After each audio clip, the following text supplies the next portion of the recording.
देश के पूर्व राष्ट्रपति प्रणब मुखर्जी का निधन, 84 साल की उम्र मिली अंतिम सांस। दिल्ली के आरआर अस्पताल में थे भर्ती।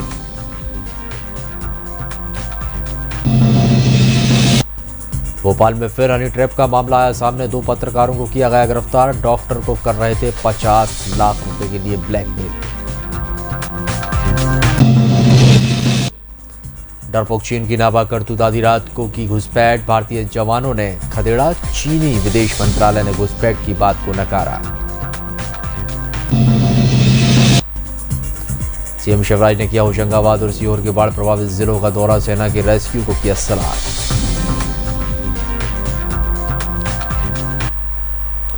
नमस्कार, बुलेटिन में आपका स्वागत है। मैं हूं राजेश सोनी।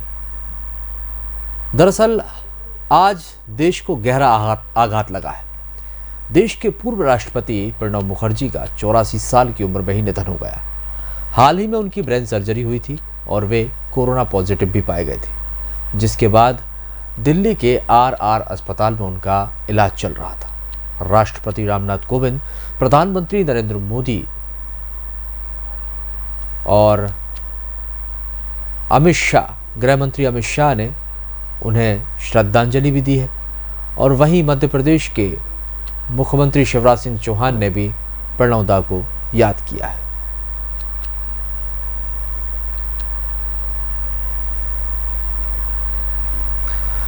और भोपाल में हनी ट्रैप का एक कांड फिर सामने आया। भोपाल में ब्लैकमेल करने वाले 2 आरोपियों को गिरफ्तार कर लिया गया है। इनमें एक पत्रकार, जिसका नाम बनालाल राजपूत बताया जा रहा है, वह लाइव इंडिया चैनल का मालिक है। और वहीं इसके साथ उसी संस्था में काम करने वाले एक और आरोपी अवधेश शर्मा को भी गिरफ्तार किया गया है। 3 आरोपी अभी इस मामले में फरार चल रहे हैं। आपको बता दें कि हमीदिया हॉस्पिटल में डॉक्टर दीपक मरावी, जो कि हड्डी रोग विशेषज्ञ हैं, जिनको इन पत्रकारों ने निशाना बनाया था। आपको बता दें कि छेड़छाड़ का आरोप लगाने वाली महिला डॉक्टर के पास इलाज कराने गई थी और जिसके पीछे कैमरा लेकर यह पत्रकार भी घुस गए और डॉक्टर को कार में सवार कर 50 लाख रुपए की रकम मांगी, जिसके बाद डॉक्टर ने क्राइम ब्रांच को सूचना दी। और वहीं डॉक्टर पर आरोप लगाने वाली 2 महिला और कैमरामैन तपन भी फरार चल रहे हैं। तो वहीं महिला ने डॉक्टर पर छेड़छाड़ का प्रकरण दर्ज किया है, जिसके बाद डॉक्टर को भी गिरफ्तार कर लिया गया। एक्चुअल में ये डॉक्टर दीपक मरावी है, जो हमीदिया अस्पताल में है, हड्डी रोग विशेषज्ञ हैं। इनके द्वारा शिकायत प्राप्त हुई थी कि कुछ मेरी क्लिनिक में जब मैं एक युवती का इलाज रहा था, तो कुछ लोग मेरी इजाज़त के बिना मेरे कैमरा लेके और पूरी टीम के साथ अनाधिकृत रूप से मेरे घर में घुसे। उसकी उन्होंने लिखित शिकायत एक क्राइम ब्रांच में की थी। उस शिकायत को हमने जब जांच में लिया और जांच में उसको आगे इन्वेस्टिगेट, लाइव इंडिया न्यूज़ 24/7 की कोई एक टीम थी, जिसमें जो इलाजरत युवती थी वो पहले से इलाज करा रही थी। उसके हाथ में एक चोट थी, डॉक्टर साहब के इलाज 2 बार पहले दिखा चुकी थी, वो कल परसों जो तीसरी बार दिखाने गई थी। उस लड़की का ये कहना था कि डॉक्टर साहब की गलत निगाह थी और मुझे अंदर रूम में ले गए। उस लड़की की शिकायत पर, जो लड़की के साथ डॉक्टर साहब ने गलत किया, उस आधार पर लड़की की शिकायत डॉक्टर दीपक मरावी के खिलाफ 354 छेड़छाड़ का मामला क्राइम ब्रांच में दर्ज किया गया। उसी प्रकार डॉक्टर साहब की शिकायत पर, जो उनका अनाधिकृत रूप से घर में घुसना, उनका वीडियो बनाना, जबरन ले जाकर अंदर घर में और वहाँ से जबरन अपहरण कर गाड़ी में बिठाना और अवधपुरी तक उनके घर तक ले जाना। तो अपहरण, फ्रौती, ये जो इलीगल डिमांड थी, उसको लेकर डॉक्टर साहब की तरफ से लाइव इंडिया 24 न्यूज़ के बनालाल है, अवधेश शर्मा है और उनका एक कैमरामैन, 2 अन्य युवतियाँ हैं, उनके खिलाफ मुकदमा दर्ज किया गया है, जिसमें बनालाल और अवधेश शर्मा की गिरफ्तारी हो चुकी है। अच्छा सर, और जो और हैं उसमें 2 युवतियाँ और एक और जो युवक कैमरामैन, वो कहाँ हैं? अभी इन लोगों की तलाश जारी है, लोग मिल नहीं पाए और डॉक्टर साहब की भी इसमें गिरफ्तारी शेष है। और कोरोना काल के बाद देश में होने वाली नीट और जेईई की परीक्षा को लेकर उड़ीसा के सीएम ने परीक्षार्थियों को परीक्षा केंद्र तक छोड़ने का ऐलान किया था, जिसके बाद मध्य प्रदेश के मुख्यमंत्री शिवराज सिंह चौहान ने भी ऐसा ही एक बयान दिया। सीएम शिवराज ने घोषणा की है कि प्रदेश में होने वाली इस परीक्षा में परीक्षार्थियों को केंद्र तक ले जाने की बात कही है और वहीं परीक्षार्थी चाहें तो अपने साथ एक सहयोगी को भी ले जा सकते हैं। कोरोना महामारी को देखते हुए एक महत्वपूर्ण फैसला हमने आपके लिए किया है। कोरोना के कारण कोई समस्या ना हो, इस उद्देश्य से परीक्षा केंद्र तक जाने के लिए निःशुल्क परिवहन व्यवस्था उपलब्ध कराई जाएगी और इसके लिए केवल परीक्षार्थी को 1@1 या मध्य प्रदेश ई पास पोर्टल पर संपर्क कर रजिस्टर कराना होगा। संबंधित जिला प्रशासन को मैंने निर्देश दिए हैं वो परीक्षार्थी को ये सुविधा उपलब्ध कराएगा। अगर परीक्षार्थी चाहे तो अपने साथ एक सहयोगी को भी निःशुल्क ले जा सकेंगे। दतिया में इस समय सियासी घमासान तेज हो गया है। आने वाले विधानसभा के उपचुनाव को लेकर 4 दिन पहले किला चौक पर संपन्न हुई कांग्रेस की बड़ी रैली में कांग्रेस के बड़े नेता एक साथ नजर आए। वहीं अब प्रशासन ने कोरोना के नियमों का हवाला देकर 3 दर्जन से ज्यादा कांग्रेसियों पर धारा 144 के उल्लंघन का मामला दर्ज कर लिया है और जिस पर कांग्रेस नेताओं ने इस बात का ऐलान कर दिया कि 1 सितंबर से वह 7 दिन का क्रमिक अनशन आंदोलन शुरू करने वाले हैं। कलेक्टर एसपी है ही नहीं है, ये तो बीजेपी के आरएसएस के एजेंट हैं जिनको चुनाव की रणनीति के तहत 6 महीने नहीं हुए विधायक उनको कलेक्टर और एसपी को पदस्थों को हटा दिया गया। तो ये स्पेशली उपचुनाव के लिए पूरे दतिया क्या पूरे ग्वालियर संभाग जो अधिकारियों को चेंज किया गया। दतिया में एसपी कलेक्टर उसी ढंग से चेंज किए गए और आरएस के एजेंट आरएसएस के दलाल हैं, आरएस के गुलाम, बीजेपी के गुलाम है। यहाँ के हमें शर्म आ रही है कि ये IAS IPS है एजेंडा लेके आए हैं। मेरा आरोप है कि वो भारतीय जनता पार्टी के एजेंट बन के आए हैं और एजेंट बन के काम करना चाहते हैं। इसका मतलब तो ये हुआ। अच्छा, दूसरी बात एक और उद्भूत होती है, हेलीकॉप्टर की परमिशन नहीं थी, हमने लैंड करा लिया। आपने परमिशन दी क्यों नहीं? इसका मतलब आपको मालूम था कि ADM का लेटर है, ये प्रॉपर परमिशन नहीं है। आपने जवानी उनसे कह के लैंड करा दिया, हमको फंसाना चाह रहे जाल में। आपने अनुमति दी क्यों नहीं? कोई भी आदमी आता है हेलीकॉप्टर लैंड करने में क्या दिक्कत है? क्या दिक्कत थी? कोई टेक्निकल दिक्कत हो तो आप अनुमति निरस्त करो। तो ये दिक्कत हो कि उसमें जो पैसेंजर आ रहा है वो आतंकी है या वांटेड है, यहाँ अगर अपराध करेगा तो आप अनुमति निरस्त करो। आपको आशंका है कि उससे कोई हथियार आ रहे हैं, गोला बारूद आ रहे हैं, तो आप अनुमति निरस्त करो। आपने अनुमति दी क्यों नहीं? नागदा खाचरोद विधानसभा क्षेत्र में मोजक और अन्य रोग लगने से खराब हो चुकी सोयाबीन की फसलों का जायजा लेने मध्य प्रदेश कांग्रेस कमेटी के सदस्य बसंत मालपानी और युवा कांग्रेस विधानसभा उपाध्यक्ष कमल आर्य पहुंचे और ग्रामीणों और किसानों के साथ खेतों में खराब हो चुकी फसल का जायजा लिया। इस मौके पर मालपानी ने कहा कि मोजक रोग के कारण किसानों को भारी नुकसान हुआ है, जिसका मुआवजा तत्काल मिलना चाहिए। साथ ही 2018 खरीफ फसल का मुआवजा भी जल्दी मिले।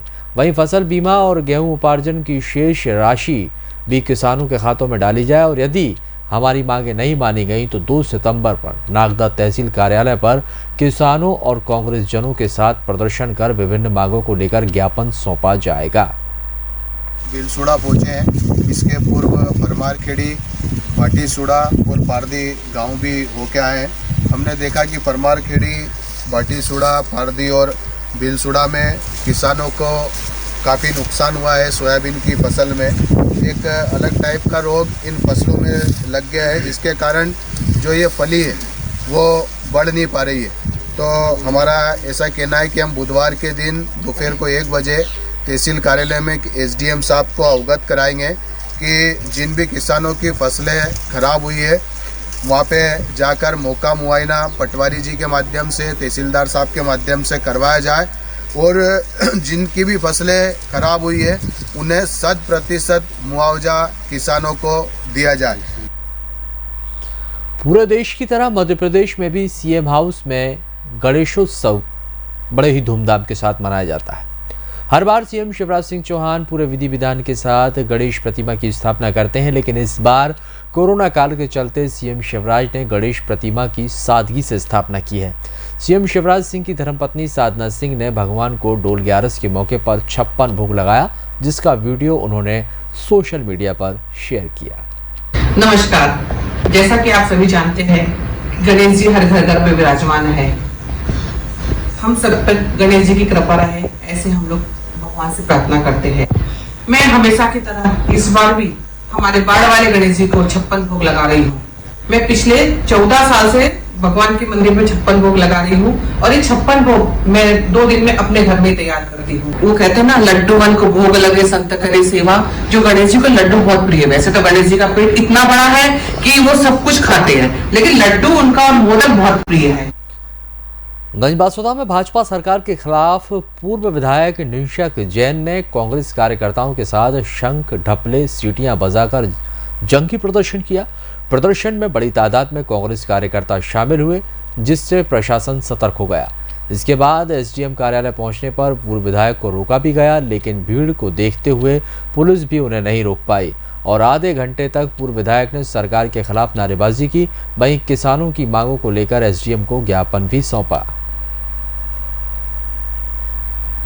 पूरे विदिशा जिले में गंजबासुदा, केवंदा, ग्यारसपुर, सिरोंज, लटेरी, पूरे विदिशा जिले में सोयाबीन की और उड़द की फसल पहले जो कीड़ा लगा था उसकी वजह से बर्बाद हुई। जो शेष थोड़ी बहुत बची थी वो पिछले 3-4 दिनों से भारी बारिश की वजह से बर्बाद हो गई है। हमारी मांग है, हम तो वो मांग कर रहे हैं जो शिवराज सिंह जी ने पिछली साल कमलनाथ जी की सरकार से की थी कि 40,000 रुपए प्रति हेक्टेयर के मान से सोयाबीन का और उड़द का मुआवजा दिया जावे। और उन्होंने कहा था कि यदि मैं मुख्यमंत्री होता तो 40,000 रुपए प्रति हेक्टेयर देता। आज यदि वो बोलते कि मुख्यमंत्री हैं या नहीं और यदि है तो जो मांग उन्होंने की थी उसको पूरा किया जावे। भोपाल में हुई भारी बारिश से सबसे ज्यादा नुकसान प्राचीन इमारतों को हुआ है। बारिश के रुकते ही जर्जर इमारतों पर खतरा मंडराने लगा है। आज सुबह ही भोपाल के मोती महल का एक हिस्सा भरभराकर गिर गया, जिसके नीचे रखी गई कई गाड़ियां भी मलबे की चपेट में आ गईं। आपको बता दें कि इसी बिल्डिंग में पहले नगर निगम का कार्यालय भी था, जिसके बाद नगरीय प्रशासन मंत्री भूपेंद्र सिंह ने बयान जारी किया। भूपेंद्र सिंह ने कहा है कि जर्जर मकानों और पुरानी बिल्डिंगों को चिन्हित किया जाएगा।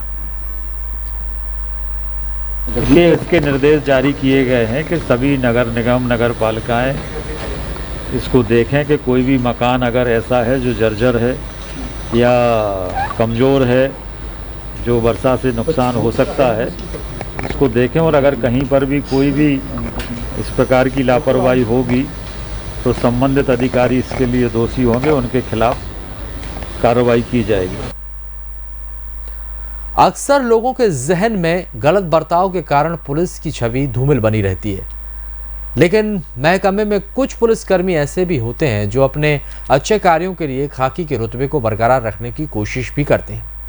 ऐसा ही कुछ उदाहरण मिला है उदयगढ़ थाने में, जहां 22 साल की एक युवती गरीबी के चलते दिल्ली मजदूरी करने गई थी, लेकिन मानसिक रूप से डिस्टर्ब यह युवती गलती से दिल्ली से हिमाचल की ट्रेन में बैठ गई और हिमाचल के उन्ना पहुंच गई, जहां प्रशासन ने पहले इसे 14 दिन के लिए क्वारंटाइन किया। उसके बाद लाड़ापाड़ी के सुधार गृह में भेज दिया गया। जब अलीराजपुर पुलिस अधीक्षक विपुल श्रीवास्तव को इसकी सूचना मिली तो वे उदयगढ़ थाने से इसके परिवार की जानकारी निकाली गई और पुलिस ने इस युवती को लाने का संकल्प भी लिया, जिसके बाद एक दल उदयगढ़ से हिमाचल प्रदेश गया और आज यह युवती 3 महीने बाद अपने घर सुरक्षित लौट आई है। युवती घर आने पर परिजनों में खुशी का माहौल है। मेरे थाना क्षेत्र के ग्राम थानला की रहने वाली है।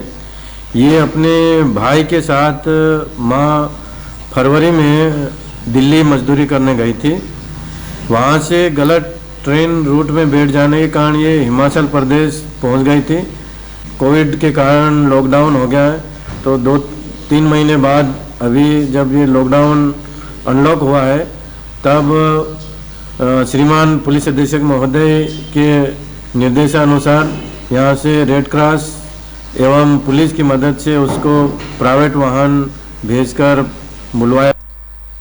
दतिया में कोरोना के बढ़ते प्रभाव की रोकथाम को लेकर कलेक्टर संजय कुमार ने सख्त रुख अपनाया है। दतिया कोविड-19 अस्पताल में कलेक्टर पीपीटी किट पहनकर संक्रमित भर्ती मरीजों के पास पहुंचे और कोरोना मरीजों से 1-to-1 चर्चा करते हुए व्यवस्थाओं की जानकारी ली। जिला कलेक्टर संजय कुमार ने कोविड हॉस्पिटल में मौजूद CMHO, सिविल सर्जन और RMO का लापरवाह रवैया देखते हुए उन्हें कड़ी फटकार लगाई और कलेक्टर संजय कुमार का कहना था कि कोरोना महामारी सेंसिटिव मामला है, किसी भी तरह की लापरवाही बर्दाश्त नहीं की जाएगी।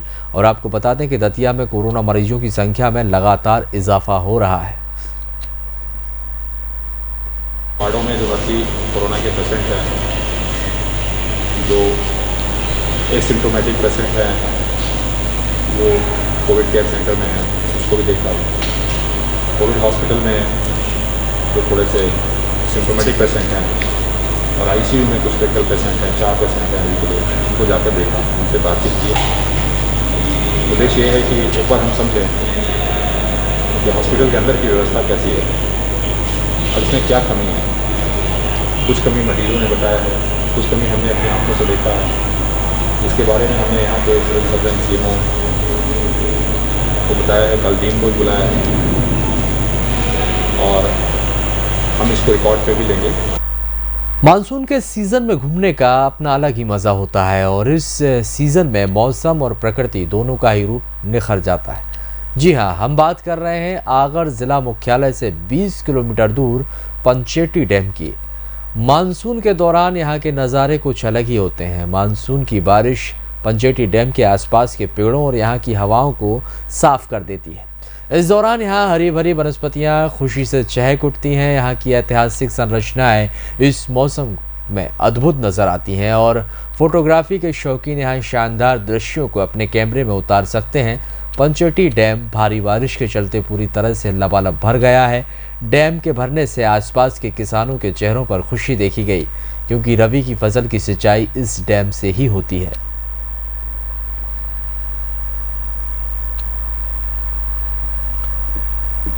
और प्रदेश में हुई भारी बारिश के बाद बासोदा से निकलने वाली बेतवा नदी उफान पर है। प्रशासन ने लोगों को नदी के किनारे जाने से मना किया है, लेकिन लोग लापरवाही से नदी के किनारे सेल्फी ले रहे हैं। और वहीं गणेश विसर्जन भी होना है। प्रशासन ने दोनों पुलों पर बैरिकेड्स लगाकर मानो अपने कर्तव्य की इतिश्री कर ली है। ऐसे में यदि कोई दुर्घटना होती है तो इसकी जिम्मेदारी कौन लेगा?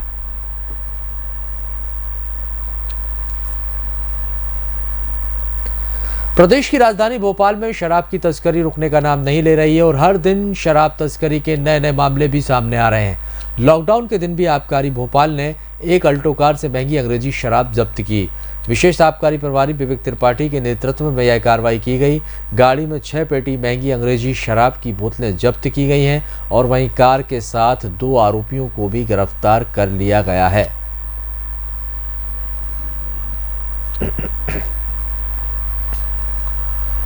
भोपाल के हिनोतिया पीरान गांव के पास अनियंत्रित वैन ने स्कूटी को टक्कर मार दी, जिससे स्कूटी सवार पति पत्नी की मौके पर ही मौत हो गई।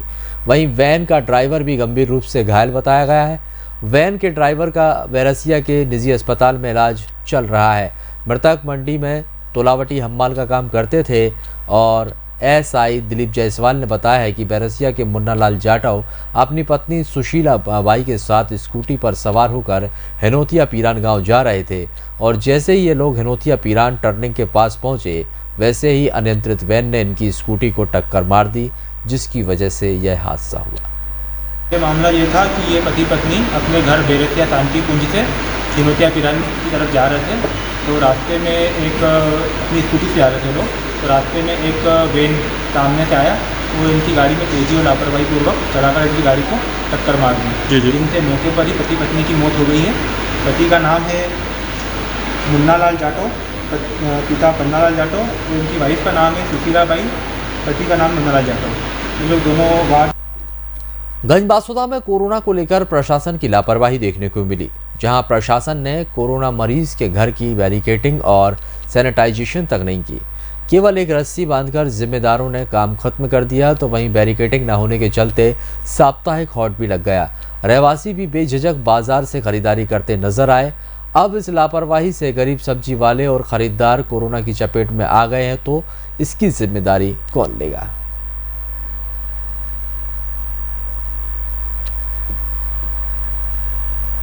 जबलपुर के मझौली में इंद्राना रोड हनुमान कुटी के पास सड़क के दोनों तरफ साफ सफाई कर आज वृक्षारोपण किया गया, जिसमें कई पर्यावरण प्रेमी मौजूद रहे। वृक्षारोपण करने पहुंचे थाना प्रभारी भी मौजूद रहे और लोगों ने लगभग 150 पेड़ लगाए और साथ ही व्यवस्थित तरीके से जालियां लगाई गईं ताकि किसी भी प्रकार से कोई नुकसान पेड़ों का ना हो। यह सराहनीय कार्य करने पर वहां उपस्थित राम सुजान क्षत्रिय, मुकेश क्षत्रिय, पप्पू पंजाबी, कंजा साहू, सत्येंद्र क्षत्रिय, विजय साहू और सभी कार्यकर्ता वहां पर मौजूद रहे। और इसी के साथ बुलेटिन में फिलहाल के लिए इतना ही। मुझे दीजिए इजाजत और आगे की खबरों के लिए आप बने रहिए हमारे साथ।